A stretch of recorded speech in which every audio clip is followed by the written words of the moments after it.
আসসালামু আলাইকুম। এটিএন বাংলা সংবাদে সবাইকে স্বাগত জানাচ্ছি তনুজা দাস। শুরুতেই জানিয়ে দেব বিআরবি কেবলস সংবাদ শিরোনাম। যুদ্ধে অর্থ খরচ না করে জলবায়ু পরিবর্তনে ক্ষতিগ্রস্তদের সহায়তা দিতে বিশ্ব নেতাদের প্রতি আহ্বান প্রধানমন্ত্রীর।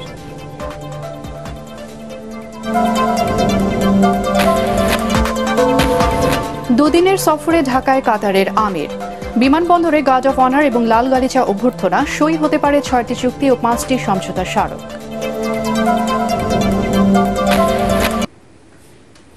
শুনছিলেন বিআরবি কেবলস সংবাদ শিরোনাম। এবার বিস্তারিত। যুদ্ধে টাকা ব্যয় না করে জলবায়ু পরিবর্তনের প্রভাবে ক্ষতিগ্রস্ত দেশগুলোকে সহযোগিতা করার আহ্বান জানিয়েছেন প্রধানমন্ত্রী শেখ হাসিনা। রাজধানীতে ৪ দিনব্যাপী জাতিসংঘ জলবায়ু অভিযোজন সম্মেলন উদ্বোধন করে তিনি এই আহ্বান জানান।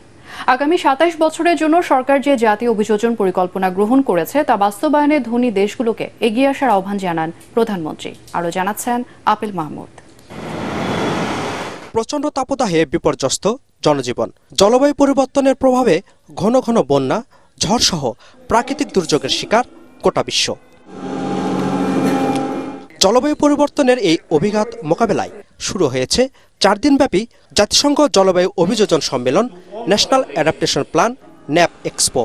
রাজধানীর বঙ্গবন্ধু আন্তর্জাতিক সম্মেলন কেন্দ্রে এই এক্সপোর উদ্বোধন করেন প্রধানমন্ত্রী শেখ হাসিনা।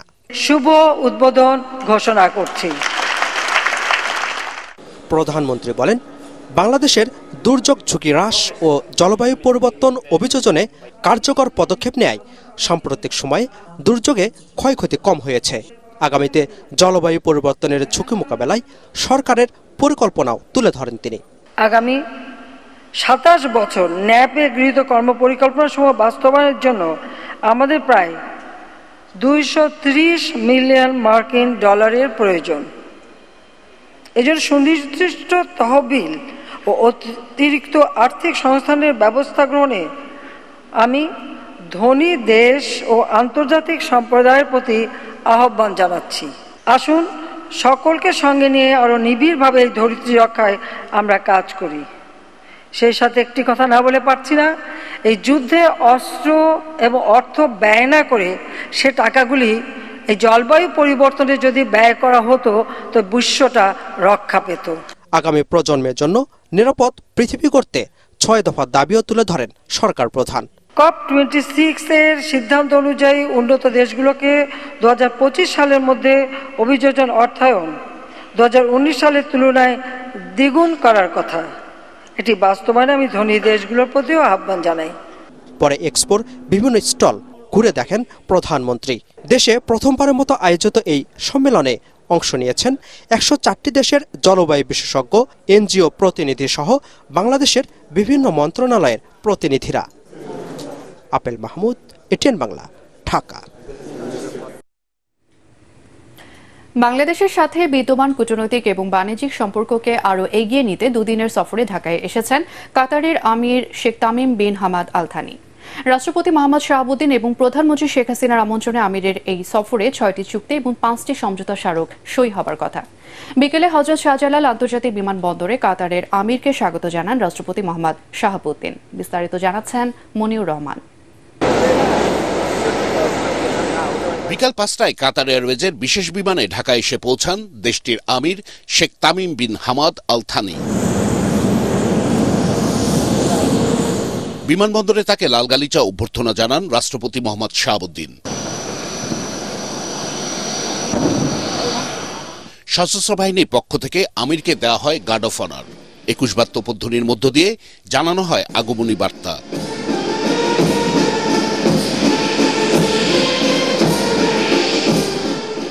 সেখানে উপস্থিত দুই দেশের প্রতিনিধিদের সাথে পরিচয় করিয়ে দেন আমির ও রাষ্ট্রপতি।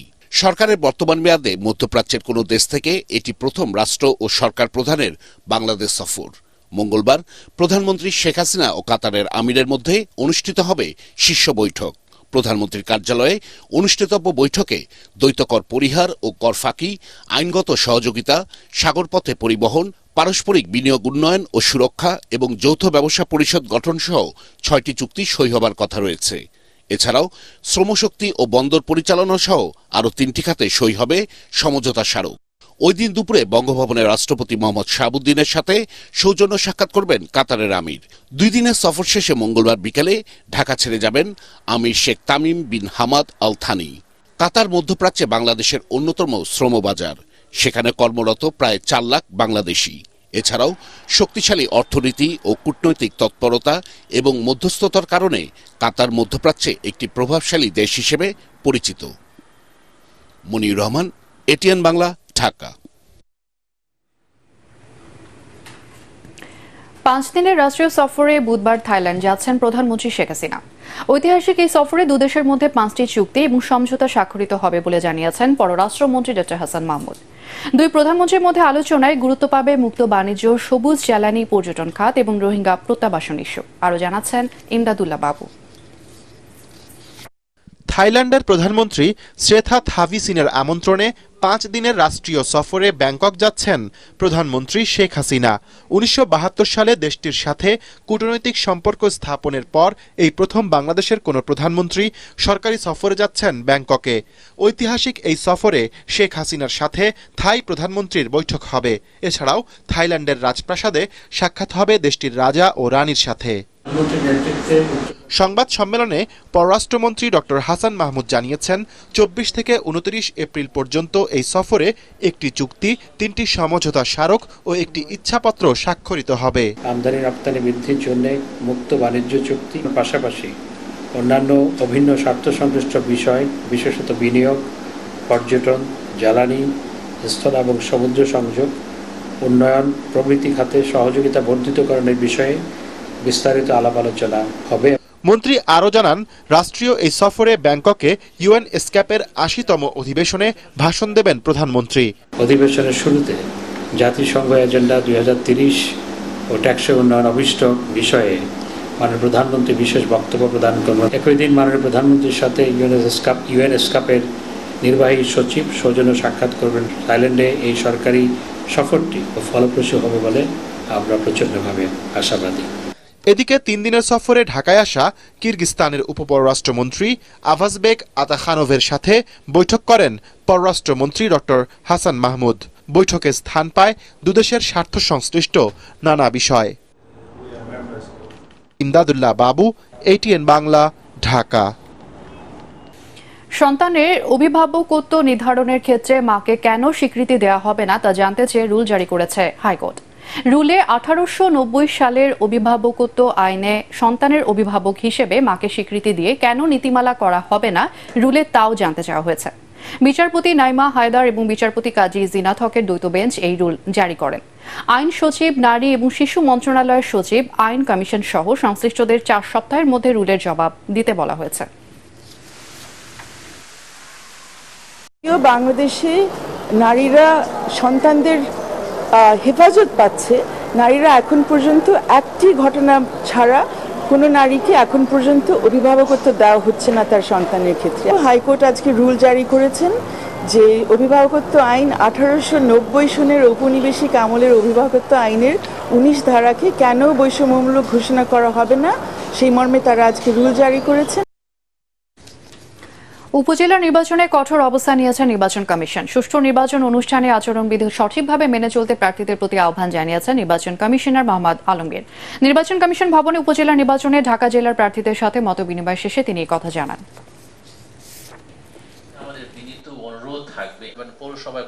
অতীতের নির্বাচনগুলোতে যারা এই আইন শৃঙ্খলা মানেনি, নিয়ম মানেনি, তাদের কিন্তু আমরা সে যেই হোক না কেন, যারই আত্মীয় হোক, যে দলেরই হোক, তাকে কিন্তু আমরা ছেড়ে দিইনি। এই পরিচয়টা আমাদের কাছে 2 পয়সার মূল্য নেই নির্বাচন কমিশনের কাছে, যে আপনি কার আত্মীয়, কার কি, কোন দলের, এটা আমরা 1 পয়সা মূল্য দিই না। আমরা দেখি আপনি আইনত কাজ করেছেন না আইন মতন কাজ করেননি। আইনত কাজ করলে আপনাকে সালাম, আইনের বাইরে কাজ করলে আপনাকে আমাদের যে নির্ধারিত শাস্তি আছে আইনের ভাঙা, সেটা আমরা দেবই।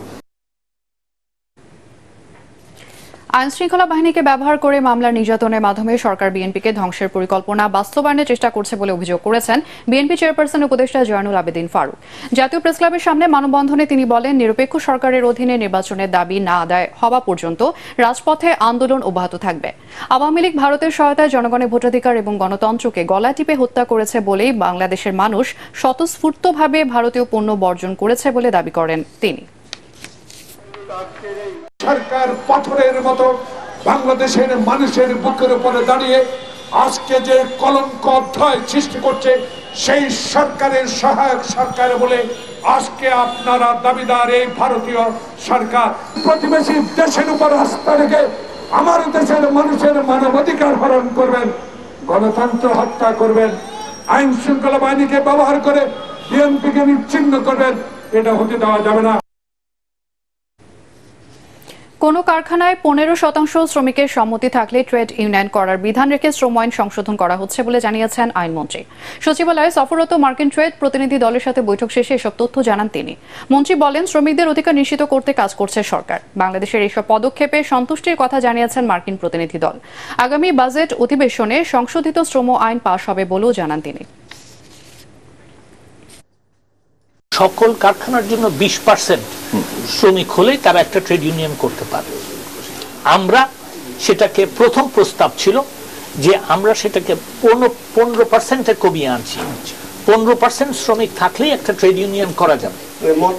আপনি বলেন না, আমি মত থাকলে ঠিক আছে, সেটা ছিল তখন। সেটার সাথে একটা শর্তযুক্ত ছিল যে সেটা প্রযোজ্য হবে যেখানে 3000, যেই কারখানায় 3000 বা তার উপরে শ্রমিক আছে। আমরা সেইটাও তুলে দিচ্ছি এখন।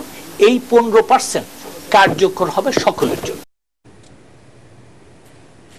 জাতীয়তাবাদী আইনজীবী ফোরামের মহাসচিব কায়সার কামালকে বিএনপি থেকে বহিষ্কারের দাবি জানিয়েছেন সুপ্রিম কোর্ট আইনজীবী সমিতির নবনির্বাচিত সভাপতি মাহবুব উদ্দিন খোকন। দুপুরে সুপ্রিম কোর্ট আইনজীবী সমিতি ভবনে আয়োজিত সংবাদ সম্মেলনে তিনি এই দাবি জানান। জাতীয়তাবাদী আইনজীবী ফোরাম থেকে তাকে বহিষ্কার করার কোনো বৈধতা নেই বলেও দাবি করেন তিনি। এ সময় কায়সার কামালকে সরকারের এজেন্ট, নৈতিক স্খলনজনিত অপরাধে অপরাধী বলেও অভিহিত করেন তিনি। জাতীয়তাবাদী আইনজীবী ফোরামের সিদ্ধান্ত উপেক্ষা করে সুপ্রিম কোর্ট আইনজীবী সমিতির সভাপতির দায়িত্ব গ্রহণ করায় রবিবার মাহবুব উদ্দিন খোকনকে ফোরামের সিনিয়র সহ সভাপতির পদ থেকে বহিষ্কার করা হয়। যে বাংলাদেশ জাতীয় আইনজীবী ফোরাম মানালো, এর কোনো ঘটনান্ত নাই। কারণ জাতীয়বাদী আইনজীবী ফোরামের ঘটনান্ত এই সংগঠনে অ্যাডপ্ট করা হয়নি। বাংলাদেশ জাতীয় আইনজীবী ফোরাম যেহেতু ঘটনান্ত নাই, তাদের এই চিঠির কোনো আইনের উল্লেখ নাই, কোন সেকশন ব্যবহার করছে, এটা কোনো ভ্যালু আছে, লিগ্যালিটি আছে। ভারত থেকে পণ্য বোঝাই ট্রাক নিয়ে প্রথমবারের মতো বেনাপোলে স্থলবন্দরে আসলেন এক নারী ট্রাক চালক। তার নাম অন্নপূর্ণা রাজকুমার। ভারতের অন্ধ্রপ্রদেশ থেকে 5463 কেজি গেঞ্জির কাপড় ভর্তি ট্রাকটি নিয়ে তিনি গতকাল বিকেলে বেনাপোল বন্দরে পৌঁছান। এসব মালামালের বাংলাদেশি আমদানিকারক মন্ডল ইন্টারন্যাশনাল লিমিটেড। অন্নপূর্ণার স্বামীও একজন ট্রাক চালক। তারা দুজন একই ট্রাকে কাজ করেন। ট্রাক চালিয়ে বাংলাদেশে আসতে পেরে খুশি ওই নারী চালক। বেনাপোল বন্দরের ভারপ্রাপ্ত পরিচালক রেজাউল করিম জানান, এই প্রথম ভারতীয় কোনো নারী ট্রাক চালক পণ্য নিয়ে বেনাপোল বন্দরে এলেন। বিষয়টি গুরুত্ব সহকারে নিয়ে তার ট্রাক থেকে পণ্য দ্রুত খালাসের নির্দেশনা দেয় বন্দর কর্তৃপক্ষ। এবারে আল আরাফা ইসলামী ব্যাংক অর্থ সংবাদ।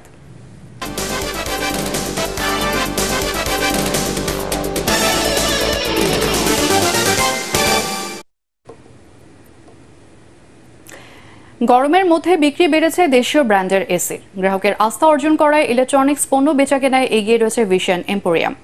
তীব্র গরমে মধ্যবিত্ত থেকে শুরু করে সবার জন্য স্বল্প মূল্যে এয়ার কন্ডিশন দিচ্ছে ভিশন এম্পোরিয়াম। আরও জানাচ্ছেন শফিউল আলম সুজন। দিন দিন সব শ্রেণীর মানুষের কাছে জনপ্রিয় হয়ে উঠছে দেশীয় ব্র্যান্ডের ইলেকট্রনিক্স পণ্য। সময়ের সাথে তাল মিলিয়ে নিত্য নতুন আধুনিক ও বিদ্যুৎ সাশ্রয়ী ইলেকট্রনিক্স পণ্য বিক্রি করছে ভিশন এম্পোরিয়ামস। রাজধানী জুড়ে ভিশন এম্পোরিয়াম তাদের বিভিন্ন শোরুমে টেলিভিশন, রেফ্রিজারেটর, এয়ার কন্ডিশন সহ প্রায় 50 ধরনের ইলেকট্রনিক পণ্যের পসরা সাজিয়ে বসেছে। কম মূল্যে ভালো পণ্য কিনতে পেরে সন্তুষ্ট গ্রাহকরা। ভিশনের কয়েকটা জিনিস আমার খুব ভালো লাগছে, কয়েকটা ফিচার্স। তার মধ্যে ডুয়েল ইনভার্টার, যেটা আমি দেখলাম, তো এটাতে আপনার এক্সট্রা একটু বিদ্যুৎ সাশ্রয় আমি মনে হচ্ছে যে আমি পাবো। তারপর আমি বেশ কয়েকটা আউটলেট বা বিভিন্ন ব্র্যান্ডগুলো যাচাই করছি, তো এর মধ্যে আমার কাছে মনে হচ্ছে যে না, ভিশনটা আমার জন্য পারফেক্ট হবে। প্রোডাক্ট ইউজ করে তো শান্তি পেয়েছি, যার কারণে আবার আসা, না হলে তো আমি অবশ্যই আসতাম না। ভিশনের এসিটা কিনেছি ভাইয়া, আমি আরও 2 বছর আগে একটা এসি কিনছি। 2 বছরের ভিতরে এই পর্যন্ত কোনো রকমের কোনো প্রবলেম হয় নাই। সব শ্রেণীর গ্রাহকের দোরগোড়ায় পণ্য পৌঁছে দিতে প্রয়োজনে 6 মাস থেকে শুরু করে বিভিন্ন কিস্তিতে গ্রাহকরা কিনতে পারছেন পছন্দের পণ্যটি। ইলেকট্রনিক্স ব্র্যান্ডের বাংলাদেশের প্রধান যে কয়টা ব্র্যান্ড আছে এর মধ্যে ভীষণ অত্যন্ত আস্থার সাথে কাস্টমারদেরকে সেবা দিয়ে আসতেছে। দেশীয় প্রোডাক্ট, দেশের মানুষের কথা চিন্তা করে ওইভাবে প্রাইজিং তৈরি করা হচ্ছে। আমাদের এয়ার কন্ডিশনার, আমাদের রেফ্রিজারেটর, আমাদের টিভি যে প্রোডাক্টগুলো আছে এগুলো মানুষের ক্রয় ক্ষমতার মধ্যে রেখে আমাদের প্রাইজিংটা নিশ্চিত করা হয়। গ্রাহকের কথা বিবেচনা করে সামনে আরো নিত্য নতুন পণ্য আনার কথা জানিয়েছে ভিশন এম্পোরিয়াম কর্তৃপক্ষ। শফিল আলম সুজন, এটিএন বাংলা, ঢাকা। সুনামগঞ্জে রবি মৌসুমে কাঁচা মরিচের বাম্পার ফলন পেয়েছেন কৃষকরা। ফলন ভালো হওয়ায় গত বছরের চেয়ে এবার আবাদ আরও বেড়েছে। তবে সার, কীটনাশক সহ প্রয়োজনীয় জিনিসপত্রের দাম বাড়ায় লাভবান হতে পারছেন না চাষিরা।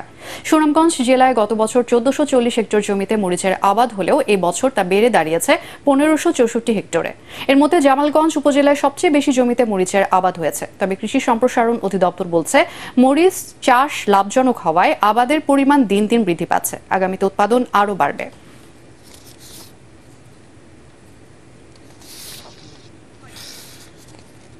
এবারে পার্টেক্স খেলার খবর।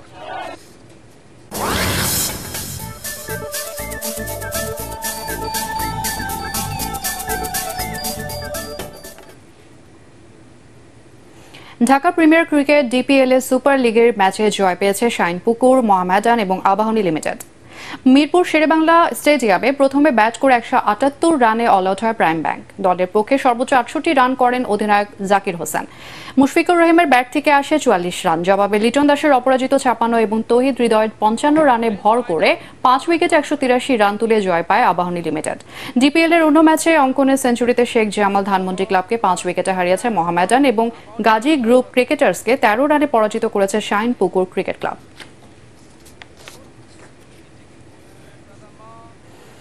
শেষ করার আগে বিআরবি কেবলস সংবাদ শিরোনাম আরও একবার।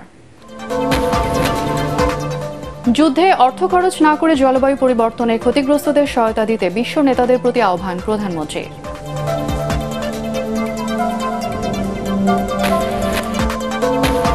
দুদিনের সফরে ঢাকায় কাতারের আমির, বিমানবন্দরে গার্ড অফ অনার এবং লাল গালিচা অভ্যর্থনা।